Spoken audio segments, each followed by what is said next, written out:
Checkpoint 12.3.2. This is question B. If you look at here, this is something to do with the array. So when you code it as a list, that's the integer array reference variable. We're going to have 5 elements. Okay.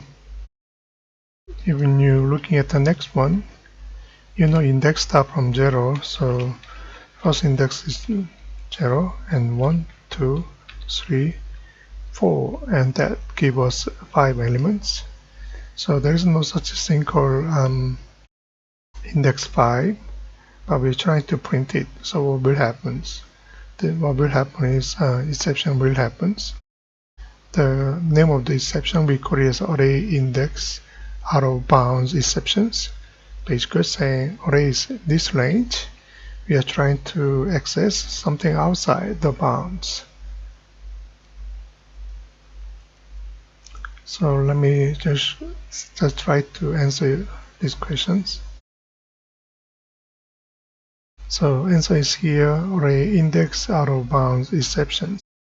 Okay, say index 5 is out of bounds for length 5. Okay, we don't have a 5 here. Okay, that's first elements, that's the last elements.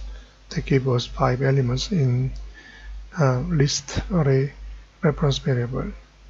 Then it will fail. Okay, so for this particular case, answer is array index out of bounds exceptions.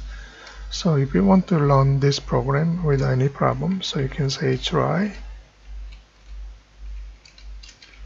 and catch. You need to use these exceptions. Let's say EX, then print. Okay, EX.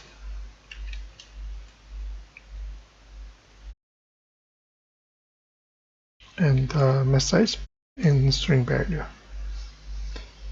So this way the exception may happen, but still runs the program until at the end. Okay, so field is not going to be failed. Okay, let's say here. Okay, exceptions. That's the name of the exception on the language in Java. And then here's the description. The program runs. Okay, field successful. That's all. Thank you.